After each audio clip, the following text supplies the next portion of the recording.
Welcome to another edition of the KTTH Roundtable, where Bryan Suits and I talk about different topics around a literal round table. What do you got?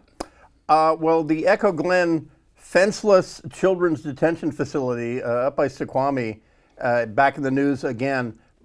But if you've never heard of it, Pierce County, Tacoma has the Raymond Hall Juvenile Detention Facility. They say, hold my non-alcoholic beverage, because I'm a child. Riot there appears to have been motivated by the fact that one of the 16 or the one 17-year-old who rioted and disheveled their own detention hall to the tune of $35,000 worth of damage. So if you're following along at home, Donnybrook is $10,000, kerfuffle is $15,000, dishevelment is a full $35,000. Pierce County authorities looking at possible charges. Well, they're not supposed to have access to social media or smartphones or whatever. It appears the entire riot was motivated by a bet from Facebook Live that you won't stream a riot live. And so they did. And it was, guess what? They swear too. I hope that doesn't become the next TikTok trend. I mean, because my God, that'll explode. Let's do the strip search challenge. How about that? You have a smartphone in a detention facility that says no smartphones. And apparently the word is that they were afraid to enforce that because this is a particularly outbursty crew of kids that they have done. And they haven't escalated to Echo Glen. You got to be a state-level child murderer to go to that children's facility. Which weirdly is medium security, so it's very easy to get out. Well, there's no fence. So here's what I got. Going away from politics and news completely, Ted Lasso, season 3, the season finale, was this past week, and season 3 was awful.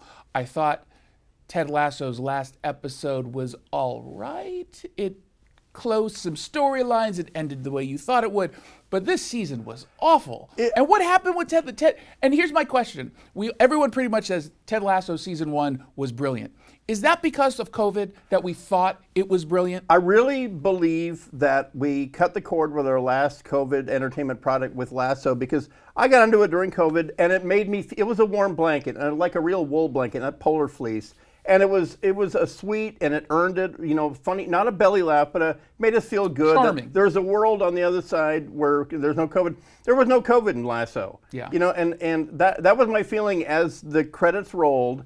I was satisfied with the ending. It tied up loose ends except for one. I want to know who his ex-wife, is that her new husband?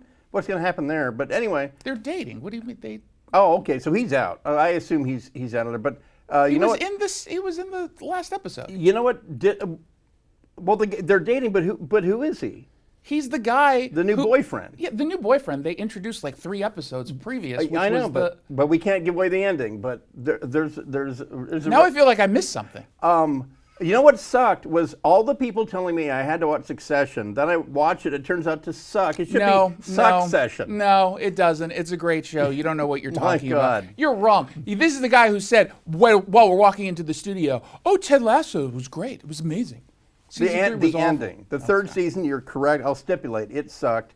Not as bad as Succession, the entire run of the show. Succession is great, but I will say this. The best show on TV right now, the funniest and smartest, is called The Other Two. It's also on HBO Max, and it's season 3. I just found out about this show, and I watched it completely by accident, and I binged the first 2 seasons. It is so funny. The funniest show you'll see on TV. Are you putting your money on the table? I am putting my money on the table. I guarantee that you will like The Other Two at least as much as you like the KTTH Roundtable. We'll see you next week.